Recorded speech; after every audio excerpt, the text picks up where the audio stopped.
என்னோடு திருப்பிக் கொள்ளுங்கள். எசேக்கியேலுக்கு எழுதின புஸ்தகம் 33ஆம் அதிகாரம். எசேக்கியேல் 33ஆம் அதிகாரத்தை எல்லாரும் திருப்பிக் கொள்ளலாம். ஹல்லேலூயா.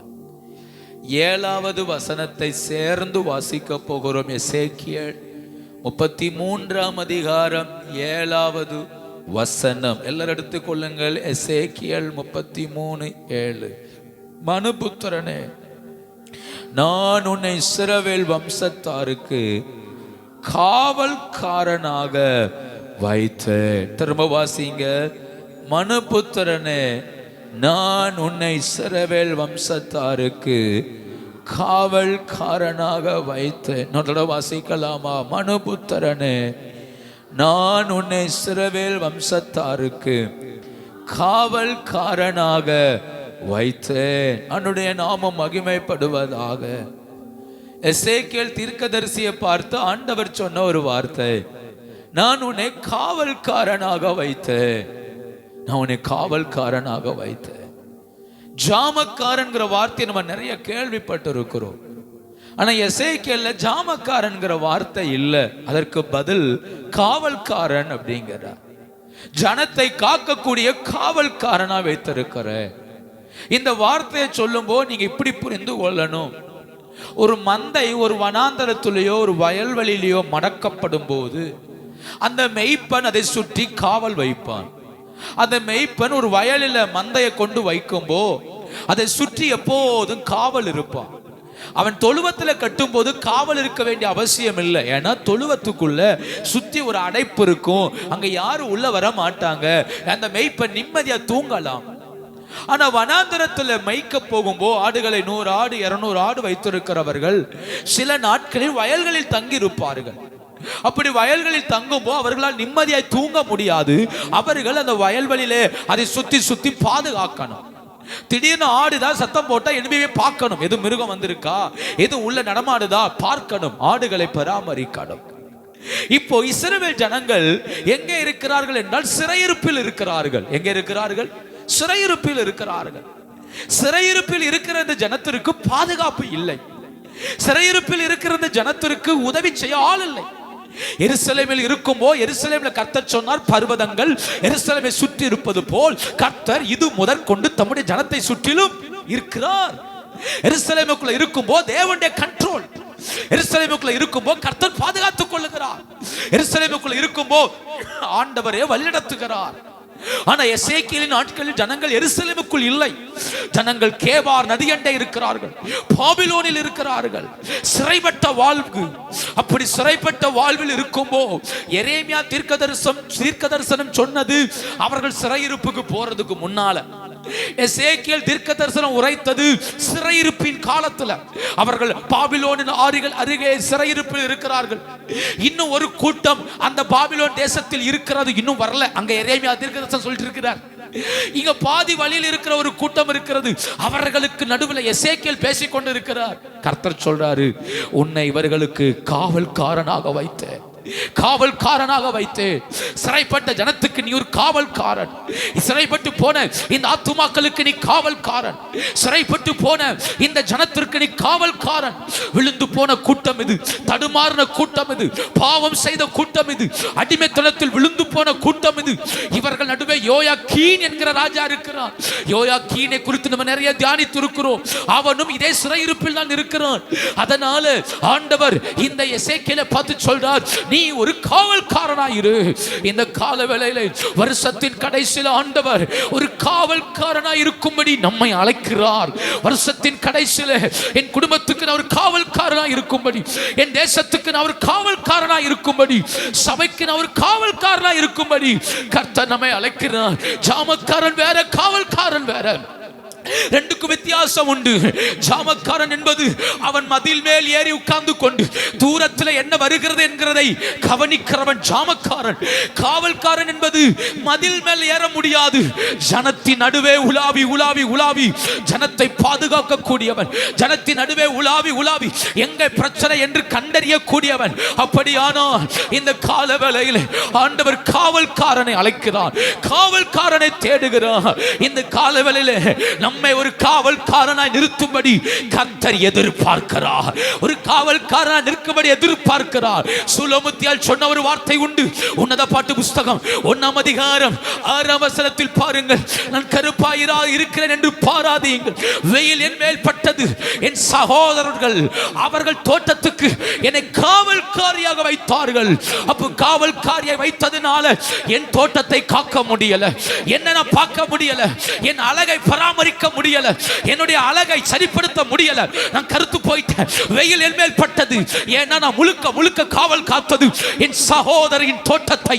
அப்ப காவல்காரனுக்கு வேலை என்பது தனக்குத்தானே அவனால் காக்க முடியாது. காவல்காரன் என்பது மற்றவனை பாதுகாக்கக்கூடியவன். ஒரு போலீஸ்காரர் காவல்காரன் சொல்றோமே, அவர்களுடைய வேலை தன் குடும்பத்தை காப்பது அல்ல, அவருடைய வேலை மற்றவர்களை காப்பது.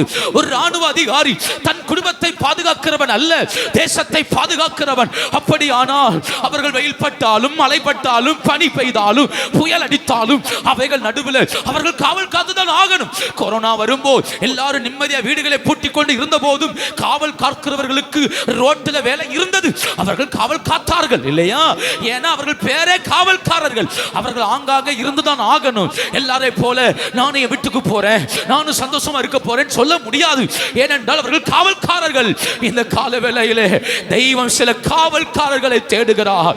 தேவ சமூகத்தில் போராடுகிற, தேவ சமூகத்தில் ஜெபிக்கிற, தேவ சமூகத்தில் தன்னையும் பொருட்படுத்தாமல் கர்த்தருக்கு முன்ன நிற்கிற காவல்காரனை கர்த்தர் தேடுகிறார்.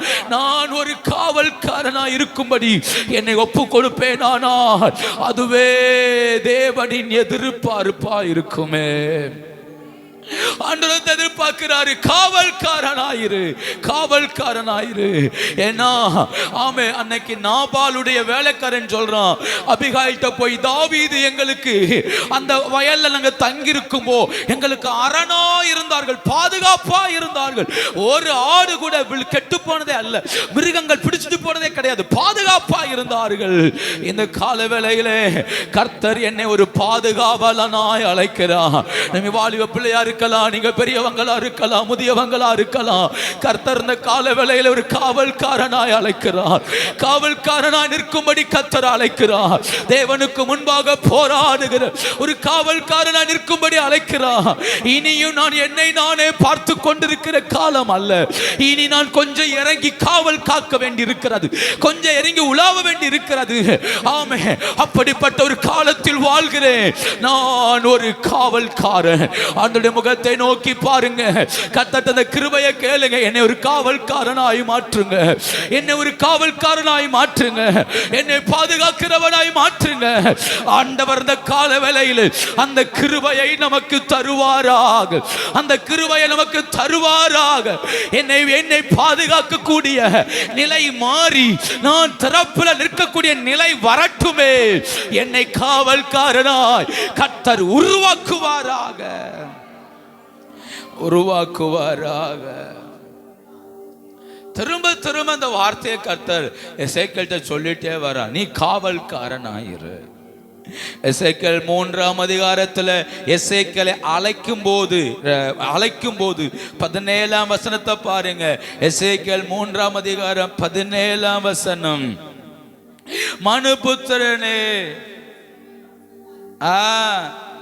உன்னை காவலனாக வைச்சேன். ஆரம்பிக்கும் போது எப்படி ஆரம்பிக்கிறார்? எரேமியா தீர்க்கதரிசி அழைக்கும் போது சொன்னார், என் வார்த்தையை உன் வாயில வைப்பேன், அதை நிறைவேற்றுவேன் அப்படின்னு சொன்னார்.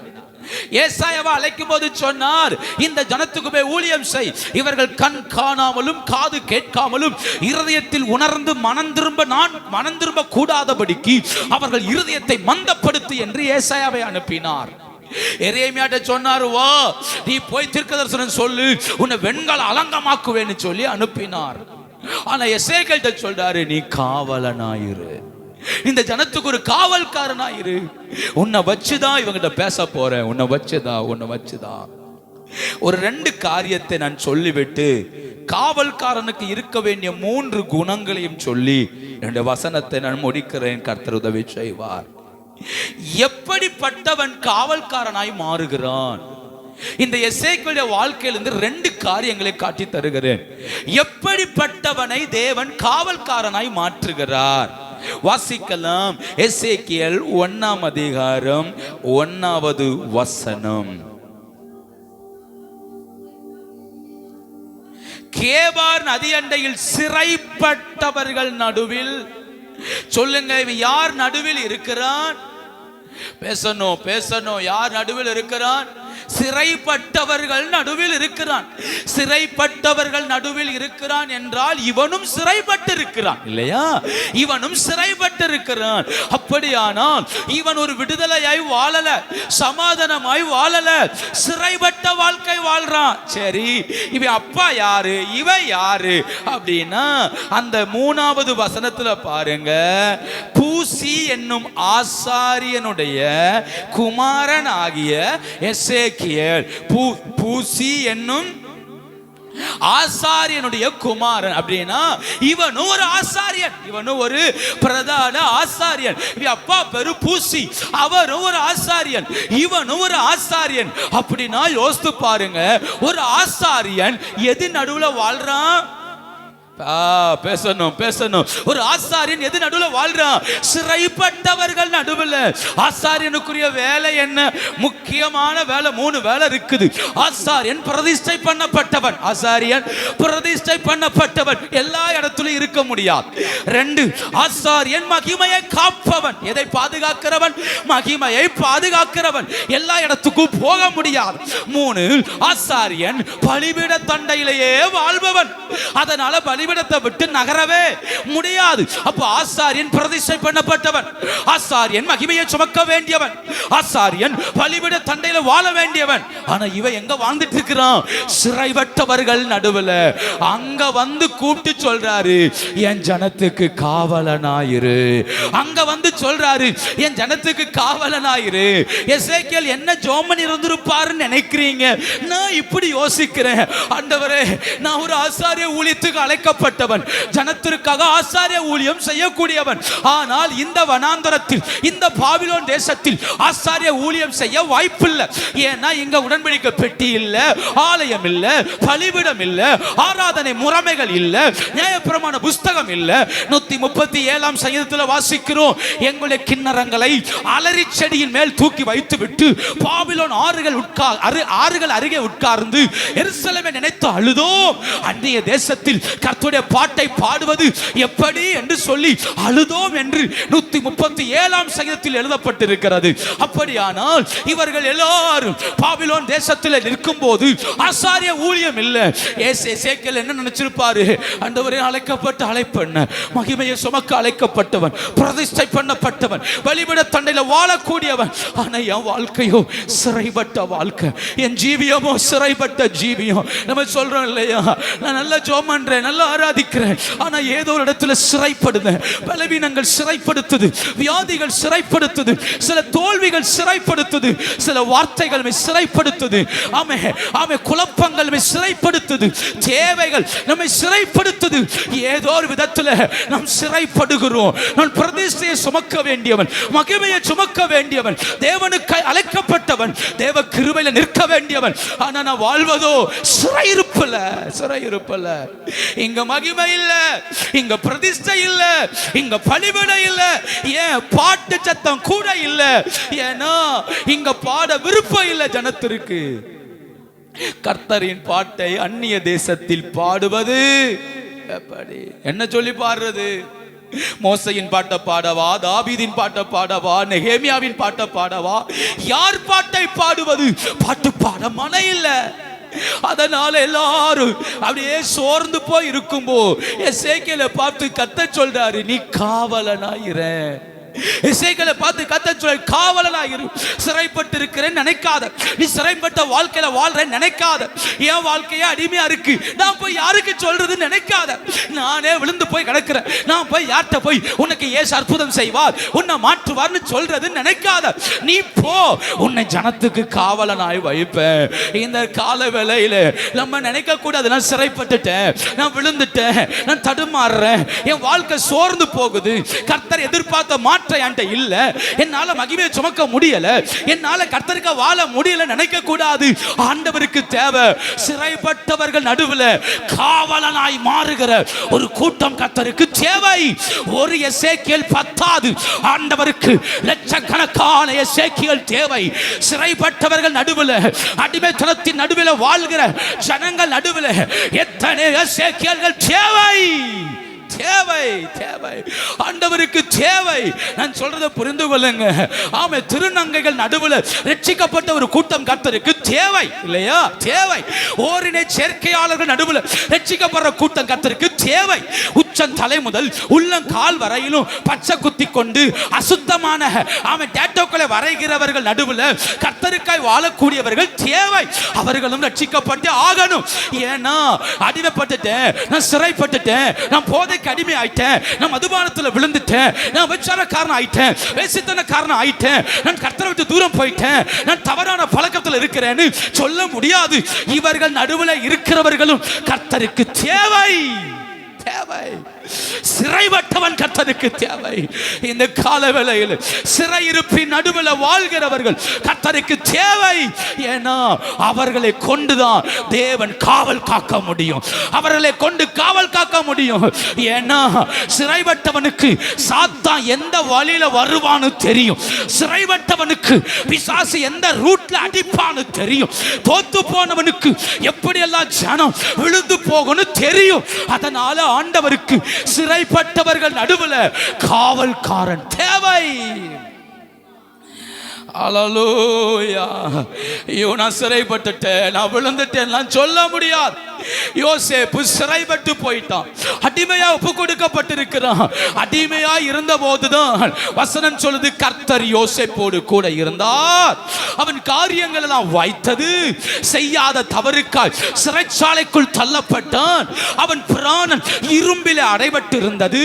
கர்த்தருடைய வசனம் அவனை ஒவ்வொரு நாளும் புடமிட்டது. கிட்டத்தட்ட 10 வருஷத்துக்கு மேல அந்த சிறைச்சாலையிலேயே தன் வாழ்க்கையை கழித்திருக்கிறான். ஆனா அப்படிப்பட்டவன் அவன் சும்மா இருக்கலையே, சிறையிருப்புலையும் சிறைச்சாலையிலும் வசனம் சொல்லுது அந்த சிறைச்சாலைக்கு கர்த்தர் அவனை ஒரு லீடராய் நியமித்தார். அவனுக்கு கீழே இருக்கிற சிறைப்பட்டவர்களுக்கு அவன் ஒரு கண்காணி ஆனான். அதனாலதான் பானபத்திரக்காரன் சொப்பனங்களை கண்டு கலங்கும் போ யோசேப்பு போய் கேட்கிறான், நேத்த மாதிரி இன்னைக்கு முகம் இல்லையே, இன்னைக்கு என்ன பிரச்சனை, ஏன் சோர்ந்து போயிருக்கிற, ஏன் கலங்குறன்னு கேட்கும்போ அவன் தன் சொப்பனத்தை சொல்லுறான். ஆமே, சுயம்பாகிகளின் தலைவன் அவனும் தன் சொப்பனத்தை சொல்லுகிறான். அப்படியானால் பைபிள்ல 2 தான் எழுதப்பட்டிருக்கிறது.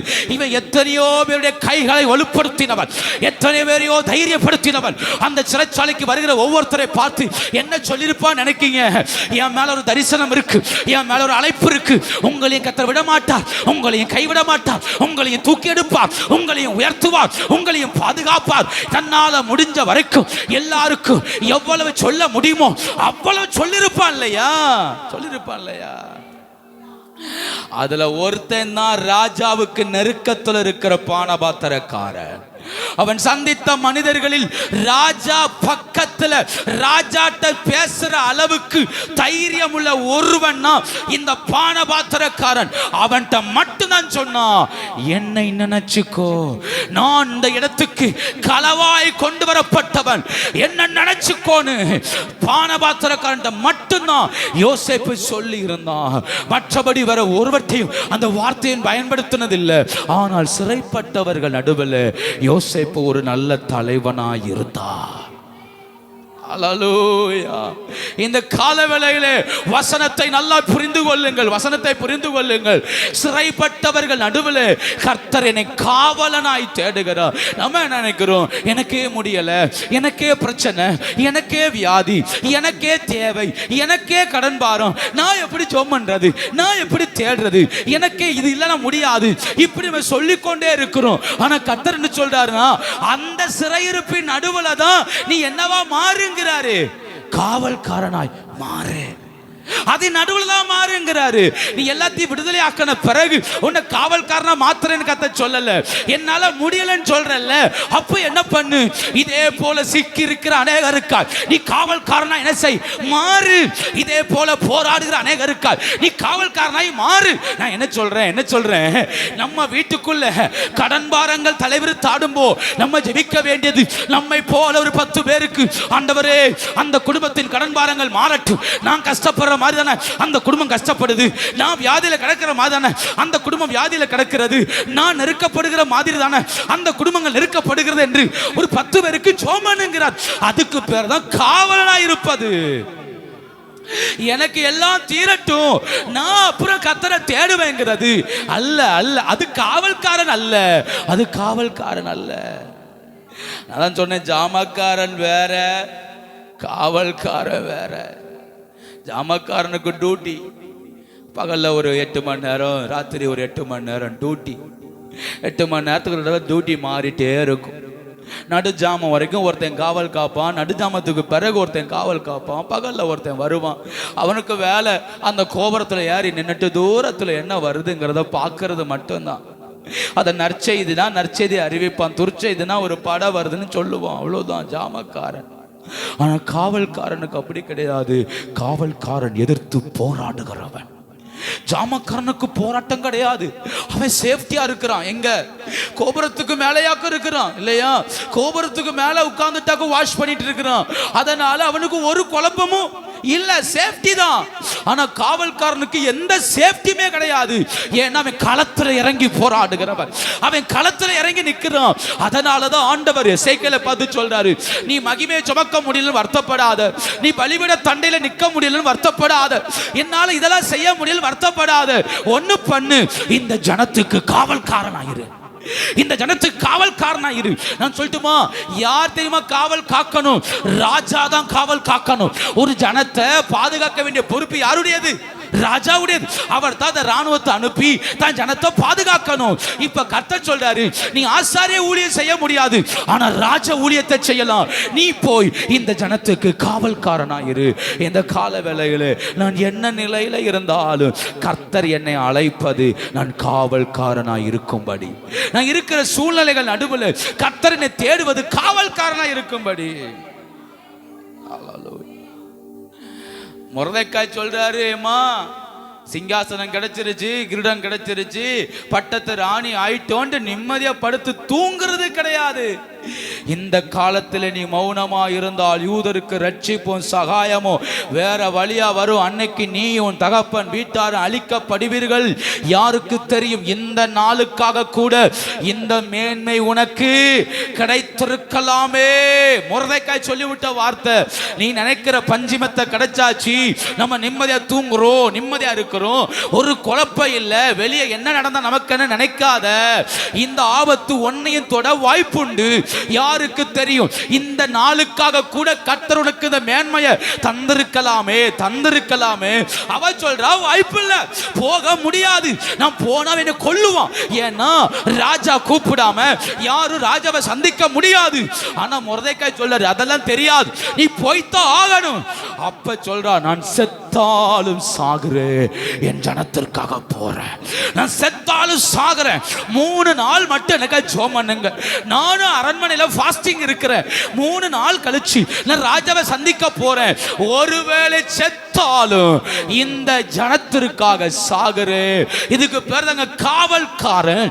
ஆமே, என்னால முடியல, என்னால போக முடியாது, சட்டத்தை மீற முடியாது, சட்டத்தின்படி பார்த்தா இது செய்வது தவறு, ஆனாலும் வழி இல்லை, என் ஜனத்திற்காக நான் போராடிதான் ஆகணும், என் ஜனத்திற்காக என் உயிரை பார்க்க முடியாது. அப்படியானால் எல்லாத்தையும் மீறியாக்கும் எங்க பிரவேசிக்கிறார்? அரண்மனைக்குள் பிரவேசிக்கிறார். காவல்காரன். கர்த்தருக்கு தேவை தன் நிலையை பாராமல் திறப்புல நிற்கிற ஒரு காவல்காரன். தன் நிலையை பாராமல் தன் சுகத்தை பாராமல், தன்னுடைய காரியத்தை பாராமல் தேவனுக்கு முன்ன நிற்கிற ஒரு காவல்காரன், குடும்பத்துக்காய் திறப்புல நிற்கிற காவல்காரன், பிள்ளைகளுக்காய் திறப்புல நிற்கிற காவல்காரன், தன் பலவீனத்தையும் எண்ணாமல், தன் போராட்டங்களை எண்ணாமல் தேவ சமூகத்தில் போராடுகிற காவல்காரன். இந்த காவல்காரன் தான் கர்த்தருக்கு தேவை.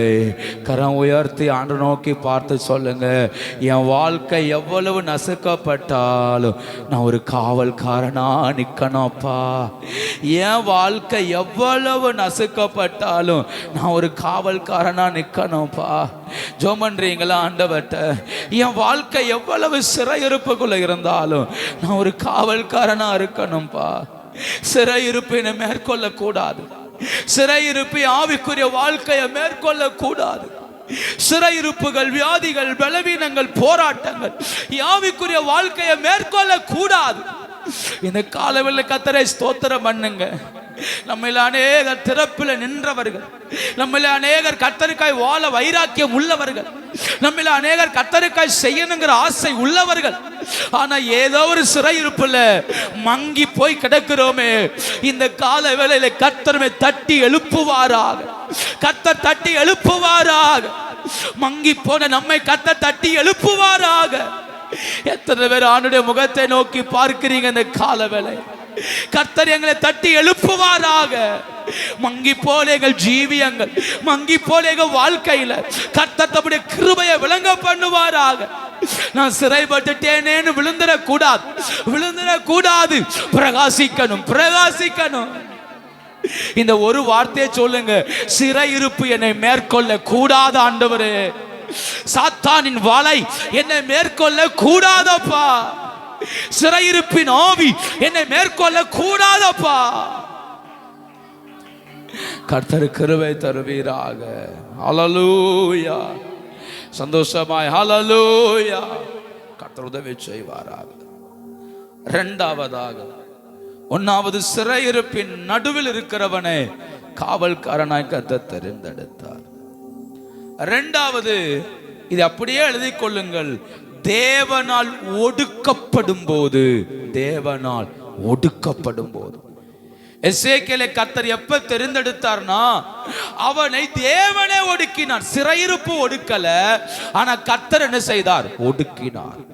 சிறையிருப்பின் நடுவில் இருந்தவனை பார்த்தான்னு சொன்னார், வெளியே வந்துரு, உன்னை காவல்காரனா வைப்பேன்ட்டார். அப்போ சிறையிருப்பு அவனை மேற்கொள்ளல, ஆனா தேவன் அவனை மேற்கொண்டார். தேவனால் ஒடுக்கப்பட்டவன் இந்த எசேக்கியேல் எதின் நடுவில் அவன் காவல்காரனா இருந்தான் என்கிறதுக்கு ஒரு உதாரணத்தை தருகிறேன். எசேக்கியேலின் புஸ்தகம் 4ஆம் அதிகாரம், அதுல 4ஆம் வசனத்திலிருந்து 17ஆம் வசனம் வரைக்கும் ஒரு சம்பவம் இருக்கிறது. நான் சம்பவத்தை சொல்றேன், நீங்க வேணா பிறகு வீட்டுல போய் வாசித்து பாருங்கள். ஆண்டவர் எசேக்கியேலை பார்த்து சொல்றாரு, இங்க பார், நீ குப்பரும் படுக்க வேண்டாம், மல்லாக்கவும் படுக்க வேண்டாம், இடது பக்கமா ஒரு சாஞ்சி படுக்கணும். இடது பக்கமா ஒரு சாஞ்சி என்ன செய்யணும்? படுக்கணும். எத்தனை நாளைக்கு தெரியுமா? 390 நாளைக்கு. எத்தனை நாளைக்கு? 390 நாள். எந்த பக்கம் மட்டும் படுக்கணும்? இந்த இடது பக்கம் சாஞ்சி என்ன செய்யணும்? இதுல உருளக்கூடாது, குப்பர படுக்க கூடாது, மல்லாக்க படுக்க கூடாது, உருளவே கூடாது. இந்த இடது பக்கம் கை வச்சு படுத்தியா, கை உழைஞ்சாலும் உழையட்டாலும் கழுத்து வலிச்சாலும் வலிக்கட்டாலும் 390 நாள் எப்படிதான் படுக்கணும்? ஒரு கழுத்து படுக்கணும். அடுத்து ஒரு 40 நாள், அடுத்து ஒரு 40 நாள் என்ன செய்யணும் அப்படின்னா, வலது பக்கம். எந்த பக்கம்? வலது பக்கம். ஆக மொத்தம் 430 நாட்கள். எத்தனை நாட்கள்? 430 நாட்கள் இவனுடைய படுக்கை எப்படிதான் இருக்கணும்? 390 நாள் இடது பக்கம், 40 நாள் எந்த பக்கம் படுக்கணும்? வலது பக்கம். யோசித்து பாருங்க, இது சாத்தியமா? இது சாத்தியமா? கிடையாது. கர்த்தர் சொல்றாரு செய். எதுக்குன்னா, 430 வருஷமா இவர்கள் செய்த அக்கிரமத்தை நீ ஒரு 430 நாள் சுமக்கணுங்கிறார். எத்தனை வருஷமா? கிட்டத்தட்ட சவுல் ராஜா முதற்கொண்டு இதுவரைக்கும் இவர்கள் செய்த அக்கிரமத்தை கர்த்தர் யார் மேல வைக்கிறார்? எசேக்கியேல் தீர்க்கதரிசி மேல வச்சு, நீ ஒரு 430 வருஷம் இவன் செஞ்ச அக்கிரமத்தை நீ சுமங்கிறார். அப்போ இந்த பக்கம் 390 நாள், இந்த பக்கம் 40 நாள். இந்த 430 நாள் இவனுக்கு என்ன சாப்பாடு தெரியுமா? என்ன சாப்பாடு தெரியுமா? 9ஆம் வசனத்தை பாருங்க. 4ஆம் அதிகாரம் 9ஆம் வசனம். கோதுமை, வார்கோதுமை, பெரும் பயறு, சிறு பயறு, தெனை, கம்ப வாங்கி ஒரு பாத்திரத்துல போட்டு ஒரு அப்பம் சுடுவாயாக.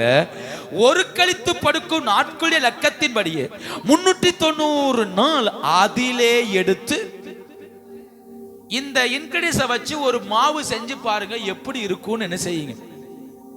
என்னதெல்லாம் சேர்த்துருக்கு இதுல? கோதுமை, பார்லி, அதாவது கோதுமை, அடுத்து பார்லி கோதுமை, அடுத்து பயறு, சிறு பயறு, தெனை, கம்பு. பயங்கரம் இல்ல? இந்த 6 வச்சு என்ன சுடணும்? இவன் அப்பம் சுட்டு இவன் படுத்திருக்கிற 390 நாளும், இடது பக்கம் படுத்திருக்கலாம்ல, இந்த 390 நாளும் இந்த அப்பத்துல தான் சாப்பிடணும். அதுல ஒரு அளவு இருக்கு. 20 சேக்கல் நிறைய அளவு மாவு தான் எடுக்கணும். அப்படின்னா 226 கிராம், 1/4 கிலோவோட கம்மி தான். 226 கிராம் அவ்வளவுதான் மாவு எடுக்கணும். இதை எடுத்த காலையில, மதியம், ராத்திரி எல்லாத்துக்கும் இதெல்லாம் என்ன செய்யணும்? இவன் சாப்பிடணும். 226 கிராம்ல சின்ன சப்பாத்தியா, நார்மலா நம்ம வீட்டுல சுடுற சப்பாத்தி சுட்டாலே ஒரு 12-13 சப்பாத்தி தான் சுட முடியும். அதுக்கு மேல சுட முடியாது. ஒரு 13 சப்பாத்தி வச்சுக்கோமே. இதை வச்சு காலையில இருந்து ராத்திரி வரைக்கும் என்ன செய்யணும்? சாப்பிடணும். எத்தனை நாளைக்கு? 390 நாளைக்கு. அந்த நாட்கள் அப்படிதான் இருக்கு. இவ்வளவு. அடுத்து எனக்கு தண்ணி எவ்வளவுதான் குடிக்கணும் தெரியுமா? 11ஆம் வசனம், ஹின் என்னும் படியில் 1/6 அப்படின்னா 600 ml. எத்தனை ml? 600 ml, 1/2 லிட்டரும் கூட 100 மில்லியும், அவ்வளவுதான். ஒரு 1/2 லிட்டர் கேன் வாட்டர் கேன் தான் முடிஞ்சு. இது காலையில இருந்து ராத்திரி வரைக்கும் இதை தான் குடிக்கணும்.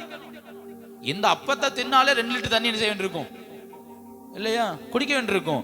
ஆனா இவனை கத்த சொல்றாரு, அப்பெல்லாம் குடிக்காத, வெறும் 600 ml தான் என்ன செய்யணும்? குடிக்கணும், குடிக்க கூடாது. ரொம்ப கஷ்டமான ஒரு வார்த்தை, நீங்க புரிந்து கொள்ளணும். இந்த அப்பத்தை எதுல சுட சொன்னார் தெரியுமா? மனுஷனுடைய வரட்டில சுடு அப்படின்னார். அப்படின்னா புரியும் நினைக்கிறேன். மாட்டு சாணி இருக்கு பார்த்தீங்களா? மாட்டு சாணியை முந்தின காலங்கள்ல அதை அடையா வச்சு காய வச்சு அதை அடுப்புல வச்சு என்ன செய்வாங்க? எரிப்பாங்க. அதை அப்படியே சொல்றாரு, மனுஷனுடைய சாணியிலிருந்து என்ன செய், எடுத்து வச்சு அதை காய வச்சு அதுல அப்பத்தை சுட்டு என்ன செய், சாப்பிடுன்னார். இவன் ஓன்னு அழுதான் எசேக்கியேல், ஆண்டவரே முடியாதப்பா, நான் இவ்வளவு நாள் தீட்டுல ஒன்னையும் சாப்பிட்டதில்லை, இதெல்லாம் எப்படி ஆண்டவர் என்னதுக்கு? அப்படின்னா ஒண்ணு பண்ணலாம், மனுஷனை விட்டுரு. மாட்டுச்சாணி இருக்குல்ல, மாட்டுச்சாணி எடுத்து வரட்டி ஆக்கி அந்த வரட்டிக்கு மேல அந்த அப்பத்தை வச்சு என்ன செய், சுட்டு 390 நாள் என்ன செய் சொல்லுங்க. 16ஆம் வசனம், மனுபுத்திரனே, இதோ அப்பமும் தண்ணீரும் அவர்களுக்கு குறையவும் அவன் திடுக்கிடவும் அவர்கள் தங்கள் அக்கிரமத்திலே வாடி போகவும் எருசலேமில் அப்பம் என்னும் ஆதரவு கோலை முறிக்கிறேன். அவர்கள் அப்பத்தை நிறையின்படியே விசாரத்தோடு சாப்பிட்டு தண்ணீரை அளவின்படியே திடுக்கிடுதலோடு. நீ எப்படி மனுஷனுடைய அந்த வரட்டில சாப்பிடுன்னு சொன்னவனே பயந்தியோ, இது மாதிரி இந்த ஜனம் என்ன செய்யும்? பயப்படும். நீ எப்படி ஒரு நாளைக்கு 20 சேக்கல் மாவுல மட்டும் தோசை அப்பம் சாப்பிடுறியோ, அதே போல இந்த ஜனத்துக்கு அப்பம் கிடைக்காது. நீ எப்படி 600 ml தண்ணி மட்டும் குடிக்கியோ, அதே போல இந்த ஜனத்துக்கு தண்ணி என்ன செய்யாது? கிடைக்காது. அப்படியானா இந்த ஜனத்திற்கு அடையாளமாய் கர்த்தர் யாரை ஒடுக்கினார் சொல்லுங்க. இவன் ஏற்கனவே சிறையிருப்புல இருக்குன்னு அழுதுட்டு இருந்தவன், என்னால பயன்பட முடியல, என்னால வளர முடியல, என்னால ஜெபிக்க முடியலன்னு சொல்லிட்டு இருந்தவன், இவனை கொண்டு வந்து வச்சுக்கிட்டு கத்த சொல்றாரு 430 நாள் எழுதி கொடுத்துட்டு, இது வரைக்கும் நான் சொல்ற மாதிரி தான் சாப்பிடணும், இப்படிதான் படுக்கணும், இப்படிதான் தூங்கணும்னா அவன் நிலைய பாருங்க. தேவனால் ஒடுக்கப்பட்டான். யாரால? பேசுங்க, யாரால ஒடுக்கப்பட்டான்? 5:1 பாருங்க. ஒரு கத்தி எடுத்து உன் தலையும் உன் தாடியும் சிரைச்சி பின்பு நெருக்கு தராசு எடுத்து அந்த மயிரை பங்கிடுங்கிறார். இப்ப என்ன சொல்றாரு? மொட்டை அடிச்சிருங்கிறார்.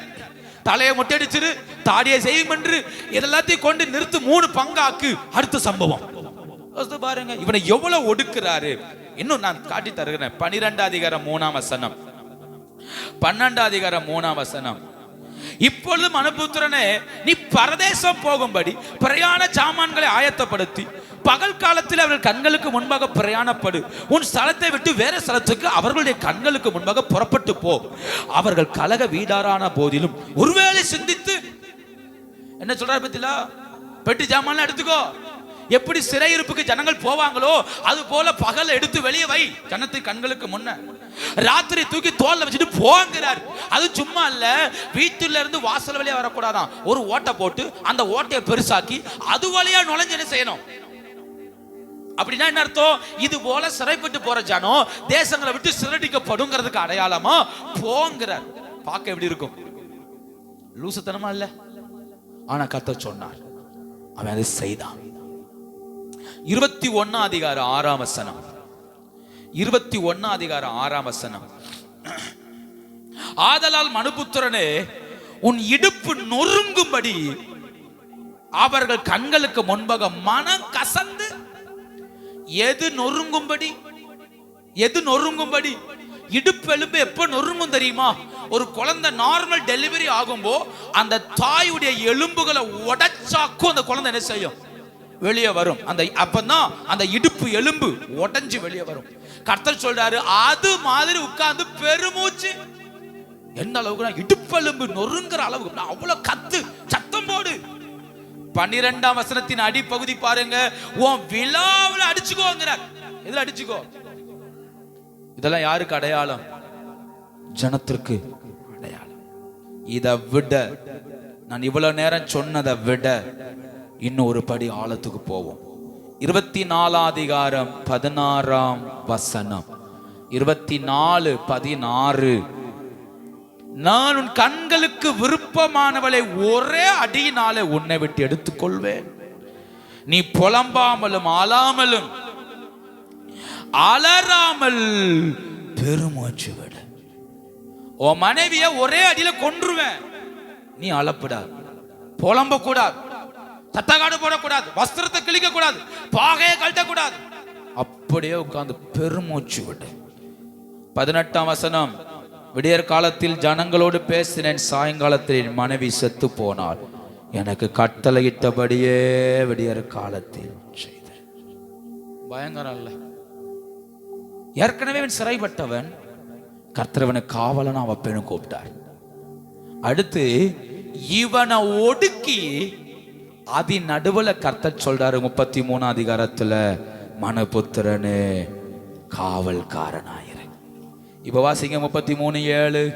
மனுபுத்திரனே, நான் உன்னை இஸ்ரவேல் வம்சத்தாருக்கு யாராக வைத்த? சொல்லுங்க, யாராக வைத்த? கரம் உயர்த்தி சொல்லுங்க. நான் ஒடுக்கப்படுவது என் நன்மைக்காக அல்ல, தேவனுடைய நன்மைக்காக. நான் ஒடுக்கப்படுவது ஏன் லாபத்துக்காக அல்ல. நான் எனக்காக நான் ஒடுக்கப்படல. நான் ஒடுக்கப்படுவது எல்லாம் கர்த்தருக்காக.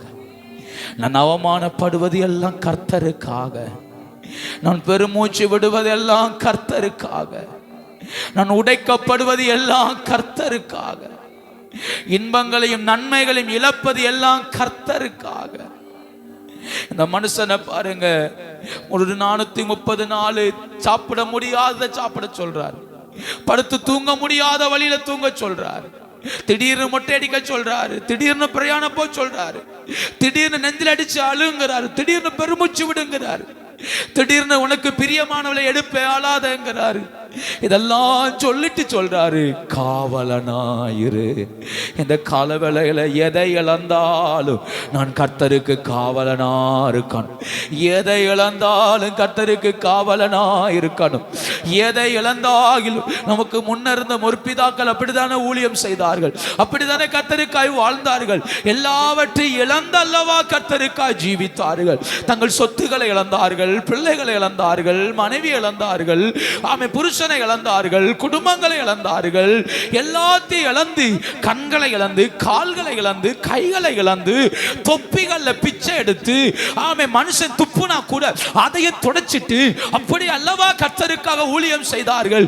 அவர்கள் ஒடுக்கப்பட்டது அவர்களுக்காக அல்ல, அவர்கள் சிறைப்பட்டதினால் அல்ல, அவர்கள் ஒடுக்கப்பட்டது தெய்வநாம மகிமைக்காக. தெய்வநாம மகிமைக்காக. நமக்கு சின்ன ஒடுக்கம் வரும்போதே கர்த்தரை நிந்திக்கிறோம், சின்ன ஒடுக்கம் வரும்போதே ஆண்டவர் கைவிட்டுட்டார்னு சொல்றோம், சின்ன காரியம் வரும்போதே கர்த்தரை விட்டு விலகி போறோம். ஆனா எசேக்கியேலை எவ்வளவு ஒடுக்க முடியுமோ அவ்வளவு கர்த்தர் ஒடுக்கினார். எரேமியாட்ட சொன்னார் கல்யாணம் முடிக்காதன்னார், கல்யாணம் முடிக்காதன்னார். எசேக்கியேல்ட்ட முடிச்சதையும் எடுத்தார். எசேக்கியேல் முடிச்சு வச்சிருந்தான், திருமணம் முடிச்சு வச்சிருந்தான், ஃபேமிலியா தான் இருந்தான். கர்த்தர் ஒரே அடியில கொல்லுவேங்கிறாரு.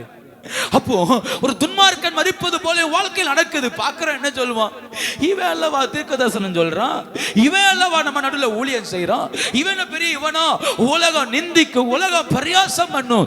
ஆனா அவைகள் நடுவில் கத்த சொல்றாரு, உன்னை அடையாளமா வச்சேன், நீ தான் அடையாளம். உனக்கு என்னெல்லாம் நடந்துச்சோ மனம் திரும்பாத இந்த ஜனத்துக்கு நடக்கும், உனக்கு என்னெல்லாம் நேரிட்டதோ மனம் திரும்பாத இந்த கூட்டத்துக்கு நடக்கும். அப்ப நான் என்ன சொல்றேன் புரிந்து கொள்ளுங்க. கர்த்தரை தேடுவதினால், கர்த்தரோடு நடப்பதினால் நான் ஒடுக்கப்பட்டால் நான் பாக்கியவான்.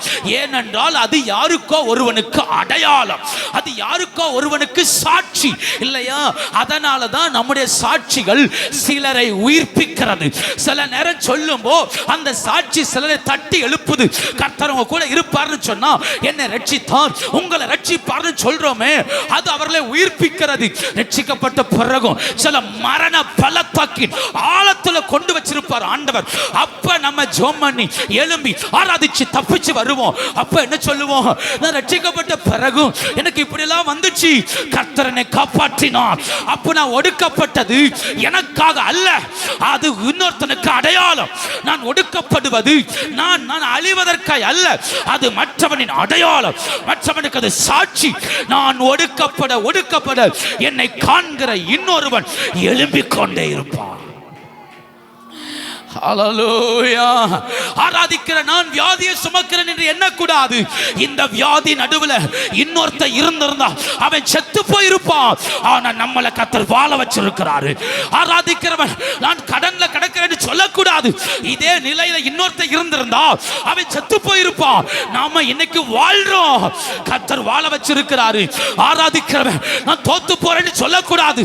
நம்மளை விட தோத்து போய் பாதாளத்தின் வாசல்ல கிடக்கிறவர்கள் அநேகர் உண்டு. அப்படியானால் என்னை வாழ வைத்தார் என்றால் நான் ஒரு அடையாளம், நான் ஒரு அடையாளம், அடையாளம், அடையாளம், நான் ஒரு அடையாளம், நான் ஒரு அடையாளம். கர்த்தர் நம்மளை அடையாளமாய் மாற்றுவாராக, கர்த்தர் அடையாளமாய் மாற்றுவாராக. சில பகுதிகளை நான் பார்க்கிறேன், தலையிலிருந்து கால் வரைக்கும் டேட்டோ போட்டிருக்கிறான்.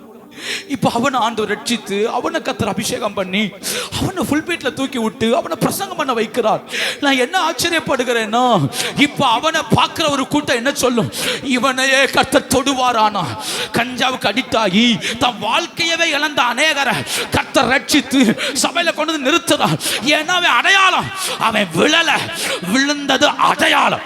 யோனா மீன் வயிற்றுக்குள்ள போனது விழுகை அல்ல, அடையாளம். யாருக்கு? இயேசுவுக்கு அடையாளம். இயேசு சொன்னார், மனுஷகுமாரனும் இதே போல இருப்பார். அப்படியானால் நான் ஒரு அடையாளம், நான் அடையாளம். என் வாழ்வில் வருவது எல்லாம் அடையாளம். நான் புரிந்து கொள்ள வேண்டிய ஒண்ணு, இது நடுவில் நான் கர்த்தரை பிடிக்கணும், இது நடுவில் கர்த்தரை பிடிக்கணும், இது நடுவில் கர்த்தரை ஆராதிக்கணும், கர்த்தரை தேடணும், கர்த்தரை தேடணும். சமீபத்தில் ஒரு பையனை நான் அடிக்கடி யூடியூப்ல வந்துட்டே இருந்தான். ஒரு 26 வயசு தான் இருக்கும். பயங்கர வைராக்கியமா பேசுவான். தற்செயலா அன்னைக்கு பார்த்தேன், அவனுடைய சாட்சியை கேட்டப்போ அது எனக்கு ஒரு ஆச்சரியமா இருந்தது. ஏன்னா சின்ன வயதுலயே அவனுடைய காலேஜில் 40 கிலோ கஞ்சா வித்து கொடுப்பானா, 40 கிலோ கஞ்சா வித்து கொடுப்பானா. கஞ்சா டீலர், ஒரு பயங்கரமான ரவுடி கும்பல்ல அடியாளாய் வாழ்ந்திருக்கிறான். அவன் சட்டை எடுத்து காட்டுறான், இந்த பக்கம் கத்தி குத்தி இந்த பக்கம் வெளியே வந்துச்சு, இந்த தழும்புகளை காட்டுறான். அவ்வளவு சண்டை போட்டிருக்கிறேன். 2-3 கேஸ் என் மேல இருக்குது, கொலை கேஸ்ல இருக்கிற பயங்கரமான கஞ்சா அடிட்டு வேசித்த உபச்சாரம். அவ அப்பா கையை பிடிச்சு ஒடிச்சதுல அந்த கை இப்போ ஒடிந்தான் இருக்குதான். அப்படிப்பட்ட மோசமான ஒருத்தனை கர்த்தர் ரட்சித்து அவனுக்கு நேரடியாய் கர்த்தர் தரிசனம் கொடுத்து, நம்மெல்லாம் முட்டி முட்டி ஜெபம் பண்ணாலும் தகாட்டே மாட்டேன்றார் இல்லையா? அவனுக்கு நேரடியா கர்த்தர் இறங்கி வந்து தன்னை காண்பித்து, தன் தழும்புகளை காண்பித்து, அவனை நான் உன்னை நேசிக்கிறேன், எனக்கா ஊழியம் செய்யன்னு சொல்லி கர்த்தர் அழைச்சி அவன் மேல அபிஷேகத்தை வச்சு 26 வயசு தான் ஆகுது. ஆனா இப்ப தமிழ்நாட்டில் அறியப்பட்ட ஒரு ஊழியக்காரனா மாறிட்டு இருக்கிறான்.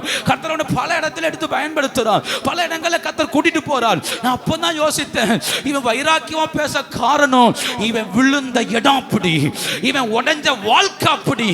ஏன்னா அவன் அப்படி உடைஞ்சு வந்தவன் இப்ப ஆண்டவருக்காய் 100க்கு 100 வைராக்கியமா வாழ்றான். அவன் தன்னை நீதிமான்னு காட்டல. நான் இப்படிதான் இருந்தேன், என்ன கர்த்தர் மாற்றினார், உன்னை மாற்றுவார்னு. அப்ப நான் என்ன யோசிக்கிறேன்னா, ஆண்டவரை பிடித்து கொள்ளுகிற வாழ்க்கையில வருகிற எல்லாமே அடையாளங்கள், எல்லாமே அடையாளங்கள். நம்ம சொல்ல முடியும், ஆமா எனக்கு ஒண்ணு இல்லை நினைக்காதீங்க, இது நடுவுல கர்த்தரனை வாழ வைத்திருக்கிறார். எனக்கு எதுவும் இல்லை நினைக்காதீங்க, இது நடுவுல கர்த்தரை ஜெயமா நிறுத்தி இருக்கிறார். அற்புதம் நடக்கலாம், நடக்காமல் போகலாம், ஆனால் என்னை அழைத்தவர் என்னை அடையாளம் வைத்திருக்கிறார். அடையாளம், அடையாளம். நான் பெருமூச்சு விடுவது ஒரு அடையாளம். என் முடியவே சிறைச்சிட்டு இருக்கிற அளவுக்கு அவமானப்படுவது அடையாளம். நல்ல ஆகாரம் புசிக்க முடியாமல் என்னத்தையே ஒன்று சாப்பிடுவதும் அடையாளம். குடும்பங்களை இழப்பதும் அடையாளம். வியாதிகள், கஷ்டங்கள், நஷ்டங்கள் இதெல்லாம் அடையாளம். ஆவிக்குரியவன் தோத்து போவதில்லை, ஏன்னா அவன் காவல்காரன். காவல்காரனுக்கு கர்த்தர் சில நேரம் சில பாதைகளை அனுமதிக்கிறான். அவைகள் நடுவில் அவன் தன்னை காவல்காரனாய் உருவாக்குகிறான். இவனுக்கு முன்ன ஒருத்தன் கத்தி தூக்கிட்டு வந்து குத்திடுவேன்னு சொன்னா இவன் பயப்படுவான்னு நினைக்கலா? போடா, என் மனைவி சத்ததுக்கு அழல, நீ குத்தி என்ன பெருசா? நான் வந்து உனக்கு சிறையிருப்புல கொண்டு போட்டுருவேன், நல்ல ஆகாரம் தரமாட்டேன்னு சொன்னா பயப்படுவான்னு நினைக்கல எசேக்கியேல்? போடா, மாட்டுச்சான்ல சுட்டு தின்னவேன் நானு, எனக்கு முடியாதா? 430 நாள் தின்ன எனக்கு முடியாதா? போடா. உன்னை கஷ்டத்துல நெருக்கத்துல விட்டு அல விட்டுருவான்னு சொல்லுவான். நான் விடாத பெருமூச்சா? அம்மா இடுப்பு எலும்பு நொறுகை என்னை பெற்றெடுத்தா, ஆனா கர்த்தர் சொன்னாருங்கிறதுக்கு நானே இடுப்பு எலும்பு நொறுங்கும்படி என்ன விட்டவன், பெருமூச்சு விட்டவன். அப்போ அவனுக்கு முன்ன எத்தனை சவால்களை வச்சாலும் அது அவனை மேற்கொள்ளவே முடியாது. ஏன்னா அவன் ஏற்கனவே தான் பார்த்துட்டான். இதனால தான் கர்த்தர் சொல்றாரு எசேக்கியேலை பார்த்து, எசேக்கியேலை விட்டுறாத, நீ ஒரு காவல்காரன். 3ஆம் அதிகாரத்துல சொன்னத ஏன் 33ஆம் அதிகாரத்துல உறுதிப்படுத்தணும்? ஆண்டு திரும்ப சொல்றாரு, நீ சிறைப்பட்ட நாளில் இவனை காவல்காரனாய் தேர்ந்தெடுத்தேன். அதுக்கு பிறகு வந்த ஒடுக்கங்கள், ஏன்னா இவனை எல்லாரும் நிந்திக்க ஆரம்பிச்சிட்டாங்க. ஒரு கட்டத்துல எப்படி எல்லாம் நிந்திச்சாங்க தெரியுமா? எசேக்கியேலை 33ஆம் அதிகாரத்துல அந்த 32 வாசிங்க, 32 வாசிங்க. இதோ நீ இனிய குரலும் கீத வாத்தியம் வாசிப்பதில் சாமர்த்தியம் உடையவன், பாடும் இன்பமான பாட்டுக்கு சமமா இருக்கிறான். இவன் பேர் தீர்க்கதரிசனம் சொன்னதுக்கு ஜனம் சொல்றாங்களா, டேய் நல்லா சூப்பரா பாட்டு பாடுற மாதிரி என்ன செய்யறடா, பாட்டு பாடுற, உன் பாட்டுல நல்ல ஸ்துதி, நல்ல அந்த ஸ்துதி நல்லா இருக்குது, தாளம் நல்லா இருக்குது, ராகம் நல்லா இருக்குன்னு அவங்க ஜட்ஜ் பண்ற மாதிரி இவன் சொல்றான், உன் பாட்டு எப்படி இருக்குது? அப்போ நான் அழுதுட்டே பாட்டு பாடுவோம்ல, கர்த்தர் சொல்றாருன்னு சொல்லுவோம்ல, அதை பார்க்குமா என்ன சொல்றானா, பாட்டு எப்படி இருக்கு? அழுதுட்டே பாட்டு பாடினார், இன்னைக்கு கண்ணீரோட பாட்டு பண்ண அந்த ஊழியக்கார், அவர் அப்படி கஷ்டத்துல பாட்டு பாடினார், கேட்கும் எப்படி இருக்கு? நல்லா இருக்கு. அவங்க சொன்னாங்க பாட்டு சூப்பர், ஆனா கீழே வார்த்தை சொல்லுது, அவர்கள் உன் வார்த்தைகளை கேட்கிறார்கள், ஆனாலும் அவைகளின்படி செய்யாமல். ஒருத்தனும் செய்யல, வார்த்தையின்படி ஒருத்தன் வாழல. ஆனா கர்த்தர் சொல்ல, விடாத, நீ யாராவே இரு, சொல்லுங்க, யாராவே இரு, காவல்காரனாவே இரு. நான் ஒடுக்கப்பட்டாலும் நான் நசுக்கப்பட்டாலும் நான் ஒரு காவல்காரன். எனக்கு என்ன நடந்தாலும் நடக்காட்டாலும் நான் யாரு? காவல்காரன். அவன் காவல்காரன் தன்னை ஒடுக்குவதை நினைத்து பயப்படவே கூடாது. தன்னை ஒடுக்கிற சூழ்நிலையை கண்டு சோர்ந்து போகவே கூடாது. நான் ஒன்று சொல்றேன், ஆண்டவர் எந்த தீர்க்கதரிசி இப்படி காயப்படுத்தினது இல்லை, வேற யாரையும் கர்த்தர் இப்படி போட்டு நொறுக்கி எடுத்தது கிடையாது. ஆனா எசேக்கியேலை உடைச்சு எடுத்தார். ஆனா விளைவு என்ன தெரியுமா? அந்த எசேக்கியேல் போய் எந்த எலும்பு பள்ளத்தாக்குல தீர்க்க தரிசனம் உரைச்சானோ அத்தனை எலும்புகளும் தேவசேனையா மாறிச்சு. எலும்ப தேவசேனையா மாத்திர அபிஷேகம் யார் மேல இருந்துச்சு? எசேக்கியேல் மேல. எலும்பு சிதறி போன எலும்பு. கர்த்தர் சொல்ற, நான் ஒன்னும் செய்யல, நீ தீர்க்க தரிசனம் வர 37ஆம் அதிகாரத்துல நீ வர நடக்கும்னார். இவன் போய் தீர்க்க தரிசனம் உரைச்சான், கிடக்கிற எலும்பெல்லாம் தேவசேனையா என்ன செஞ்சது? எலியா தீர்க்க தரிசனம் உரைச்சப்போ அக்கினி இறங்கிச்சு, வானத்திலிருந்து மழை வந்துச்சு. ஆனா 480 பேர் அவன் தான் கொன்னான். ஆனா செத்து கிடக்கிற ஒரு திரள் கூட்டத்தின் மேல எசேக்கியேல் தீர்க்க தரிசனம் சொல்ல சொல்ல அந்த தீர்க்க தரிசனத்தின் விளைவு அவையெல்லாம் தேவ சேனையால் எலும்புகள் ஒன்றோடு ஒன்று இசைது, நரம்புகள் உருவாகுது, சதை உருவாகுது, எல்லாமே கத்த சொல். நீ உரை, நான் செய்வேன். இவன் உரைக்க அவர் செய்வார், இவன் தீர்க்க தரிசனம் உரைக்க அவர் ஆவி அனுப்புவார். அப்போ நல்லா புரிஞ்சுக்கோங்க, அந்த அளவுக்கு ஒரு மகிமையான ஊழியத்தை ஆண்டவர் எசேக்கியேல் கையில கொடுப்பதற்காய் அவனை காவல்காரனாய் நியமித்தார். அதற்காய் அவனை ஒடுக்கினார். கரம் உயர்த்தி சொல்லுங்க, தெய்வத்தால் ஒடுக்கப்படுவது நல்லது. தெய்வத்தால் ஒடுக்கப்படுவது நல்லது. ஏனென்றால் நான் ஒரு அடையாளம், நான் ஒரு அடையாளம், நான் தான் அடையாளம்.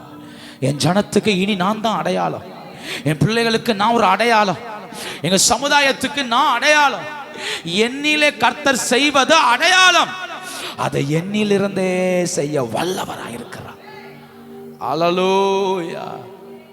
ரெண்டு காரியம். ஒண்ணு, அவன் சிறைப்பட்ட இடத்தில் இருக்கும்போது கர்த்தர் அவனை காவல்காரனாய் அழைத்தார்.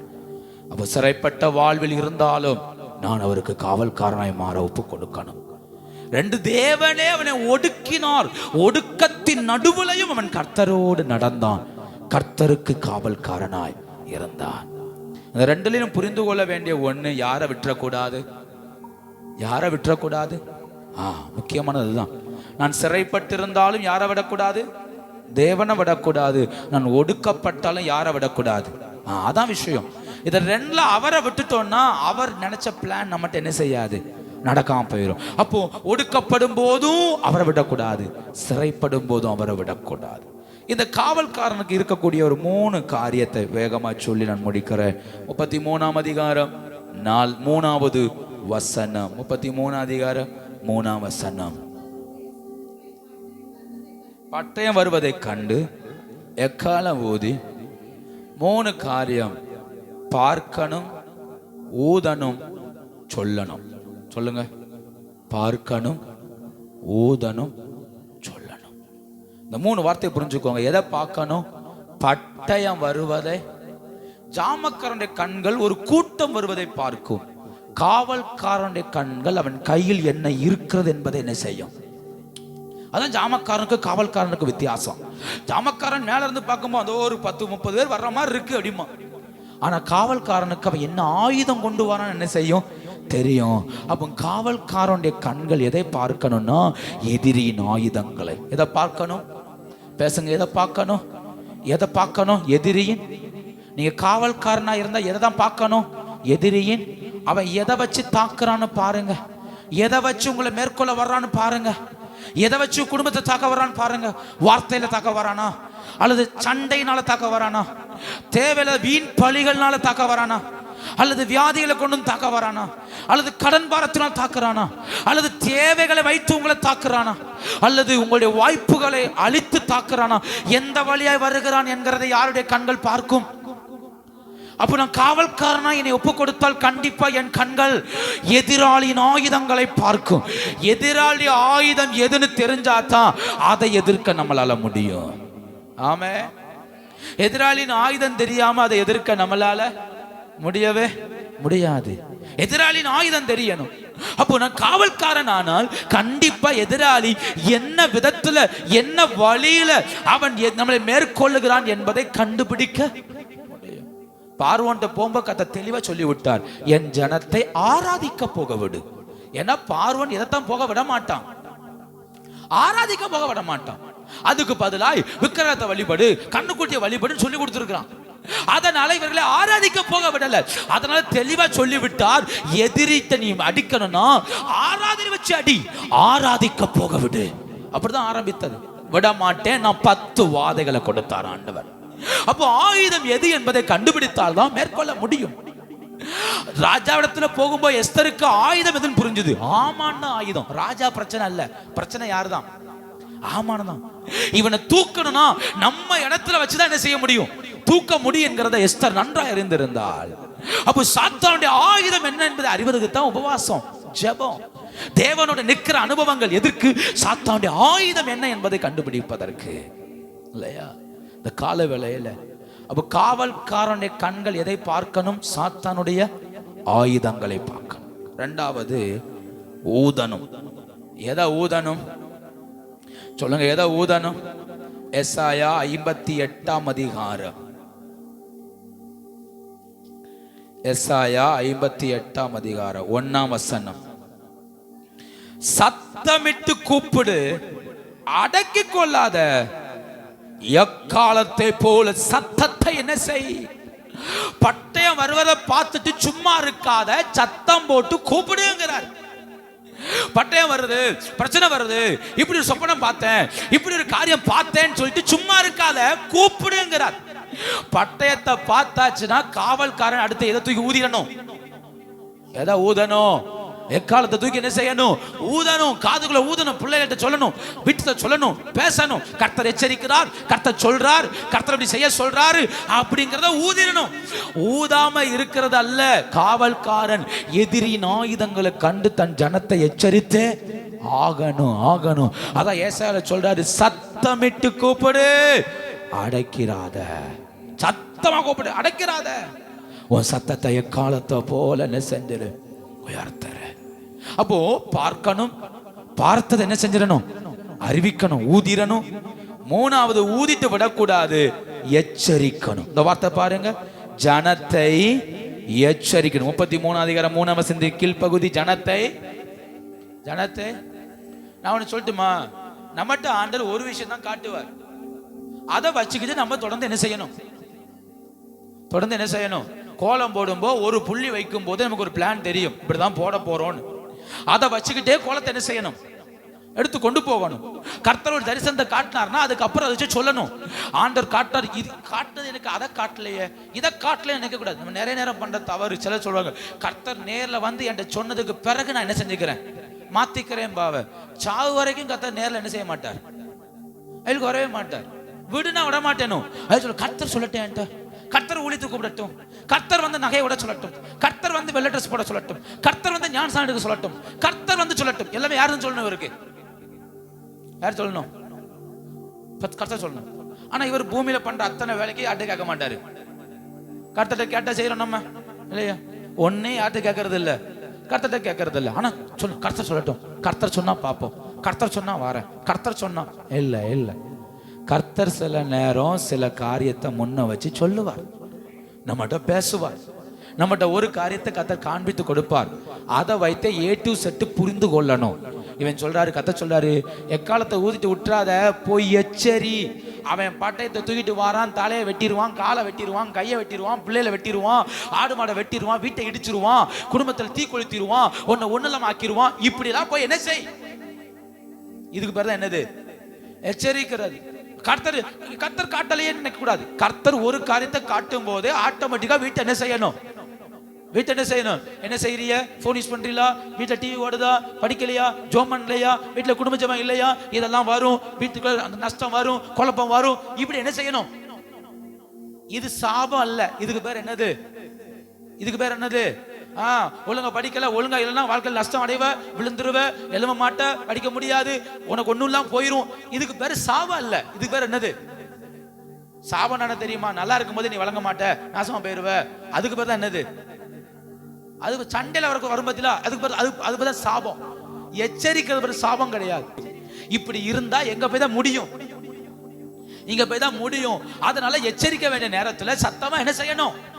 எச்சரிக்கணும். எச்சரிக்க வேண்டிய எல்லாத்தையும் சொல்லணும். இனி இப்படி சொல்லிட்டாங்களேன்னு சொல்லி சில நேரம் வருத்தங்கள் வரத்தான் செய்யும். பிள்ளைகளுக்கு சில நேரம் பிடிக்காது, குடும்பத்துக்கு சில நேரம் பிடிக்காது, எச்சரிக்கும் போது பிடிக்கவே பிடிக்காது. ஆனா சொல்ல வேண்டிய வார்த்தையை சொல்லித்தான் ஆகணும். ஏன்னா காவல்காரனா இருந்தா கண்டிப்பா எச்சரித்துதான் சொல்லுங்க, எச்சரித்துதான் ஆகணும். என்ன எச்சரிக்க கூடாது, என்ன பேச சில வருத்தமா தான் இருக்கும். எச்சரிக்கிற வார்த்தைகள் சில ஹார்டாத்தான் இருக்கும், ஹிருதயத்தை உடைக்கத்தான் செய்யும். கணவன் பேசினாலும், மனைவி பேசினாலும், பிள்ளைகள் பேசினாலும், பிள்ளைகள் நம்ம பேசினாலும் வலிக்கத்தான் செய்யும். சில நேரம் சாப்பிடாம இருக்கும், மூஞ்ச தூக்கிட்டு இருக்கும், இதெல்லாம் நடக்கத்தான் செய்யும். ஆனா எச்சரிக்கும் போது வீட்டை என்ன செய்யணும்? சொல்லுங்க, எச்சரிக்கணும். ஒரு நாள் சரியாகும், ஒரு நாள் அமைதியா இருக்கும், ஆட்டோமேட்டிக்கா என்ன ஆகும்?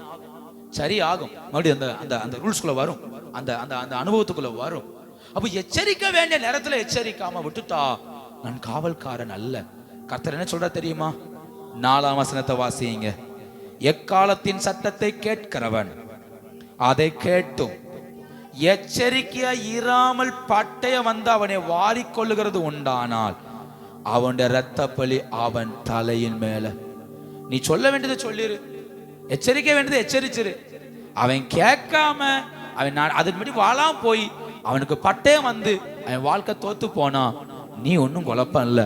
இரத்த பலி உன் மேல என்ன செய்யாது, உன் மேல என்ன செய்யாது. சும்மா அப்போ ஆண்டவருடைய லிமிட்டை பாருங்க. நம்ம சபையா இருக்கிறோம், ஒரு குடும்பமா இருக்கிறோம். ஆண்டவர் பேசும்போதே நம்மளை ஒப்பு கொடுத்தால் கர்த்தருடைய சமூகத்தில் நம்மளை பாதுகாக்க வல்லவராய் இருக்கிறார். அவர் கேட்கும் போதே அர்ப்பணித்தார், அவர் எச்சரிக்கும் போதே அர்ப்பணித்தார். செய்யாதன்னு சொல்லும் போது ஓகே ஆண்டவரேன்னு சொன்னா அதை யார் அங்கீகரிப்பா? பேசுங்க, யார் அங்கீகரிப்பா? கர்த்தர் அங்கீகரிப்பா. ஆண்டவர் அங்கீகரிப்பதற்கு நம்ம என்ன வேணாலும் என்ன செய்யலாம். நாகமான் கீழ்ப்படிந்தது ஒரு 5 வயசு சின்ன பிள்ளை சொல்லி இல்லையா? ஒரு பெரிய ஆளு போய் சுவிசேஷம் சொல்லல, சின்ன குழந்தை அது சொல்லிச்சு. எலிசா தீர்க்கதரிசனத்துல போங்க, உங்க குஷ்டரோகம் என்ன ஆகும், சொஸ்தமாகும். அது சொல்லிதான் கேட்டார், அவர் வாழ்க்கை மாறிச்சு. பேதுரு உணர்ந்தது ஏதோ பெரிய பிரசங்கம் கேட்டல்ல, ஒரு சேவல் கூவுனது, ஒரே ஒரு சேவல் கூவும் முன்னே 3 தடவை மறுதளிப்பான்னு சொன்னார். வழக்கம் போல 4 மணிக்கு கூவிச்சு. ஆனா வழக்கம் போல கூவுன சத்தம் மட்டும் பேதுரு இருதயத்தை கடப்பாரை வச்சு குத்துன மாதிரி இருந்துச்சு. ஏன் அது யாருக்கு சத்தம் சொல்லுங்க? 4 மணிக்கு எல்லாரும் கூவிச்சு, எல்லாரும் வேலைக்கு போய் எழும்புனாங்க. ஒருத்த மட்டும் மார்பிள் அடிச்சு அழுதான், என்ன மன்னியும், என்ன மன்னியும், மன்னியும், மன்னியும். ஏன்னா அந்த காலத்தில் அப்படித்தானே 4 மணிக்கு எழும்பி வேலைக்கு போனாங்க. காலையில எழும்பி 4 மணிக்கு மாட்டை பத்திட்டு வயலுக்கு போனாங்க. 4 மணிக்கு வேலைக்கு போற ஆட்கள்லாம் வேலைக்கு சந்தோஷமா போகும்போது இவன் மட்டும் மார்பிள் அடிச்சு அழுதான், ஐயோ மன்னிங்க, ஐயோ மன்னிங்க, ஐயோ மன்னிங்க, நான் மறுதளிச்சிட்டேனே. இவனுக்கு மட்டும் எப்படி புரிஞ்சுது? சத்தம் ஒண்ணுதான். சிலருக்கு அது சேவலா இருக்கும், சிலருக்கு சிறு பிள்ளையா இருக்கும். அப்ப யோசித்துக்கோங்க, யாரை கொண்டும் கர்த்தர் நம்மிடத்தில் பேசுவார். காவல்காரனை விட்டுருங்க, நம்ம ஜனமா ஆயிருவோம். ஆண்டவர் யாரை கொண்டு நம்மகிட்ட என்ன செய்வார்? பேசுவார். பேசும்போது மனம் திரும்ப நாம் தான் ஆயத்தமா சொல்லுங்க. மாறுவதற்கு நாம் தான் என்னவா இருக்கணும்?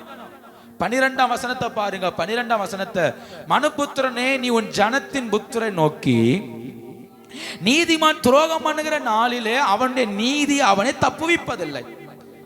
துன்மார்க்கன் தன் துன்மார்க்கத்தை விட்டு திரும்புகிற நாளிலே அவன் தன் அக்கிரமத்தினாலே விழுந்து போவதும் இல்லை. நீதிமான் பாவம் செய்கிற நாளில் தன் நீதியினால் பிழைப்பதும். வார்த்தை பார்த்தீங்களா? நீதிமான் துரோகம் பண்ற நாளில் அவன் நீதி வந்து அவனை காப்பாத்தாதுங்கிறார். நீதிமான் பாவம் செய்யும் போ அந்த அவன் செய்த நீதிகள் வந்து அவனை தப்புவிக்காது.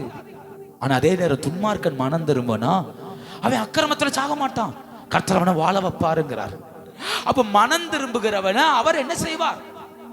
வாழ வைப்பார். தேவனோட ஒப்புரவாகிறவனே அவர் நடத்துவார். அப்ப நான் காவல்காரனாவும் இருக்கணும். சில நேரம் சத்தத்தை கேட்டு மனம் திரும்புகிற இடத்துல நான் என்ன செய்யணும்? எல்லா நேரம் கத்தனை என்ன காவல்காரனை வைப்பதில்லை. செல்ல நான் வீட்டுக்கு போனா இன்னொருத்தன் ஊதுவான் எக்காலத்தை. என் டியூட்டி முடிச்சு நான் வீட்டுல போய் உட்கார்ந்தா இன்னொருத்தன் வந்து எக்காலம் என்ன செய்வான்? ஊதுவான். அப்ப மனம் திரும்ப நான் என்னவா இருக்கணும்?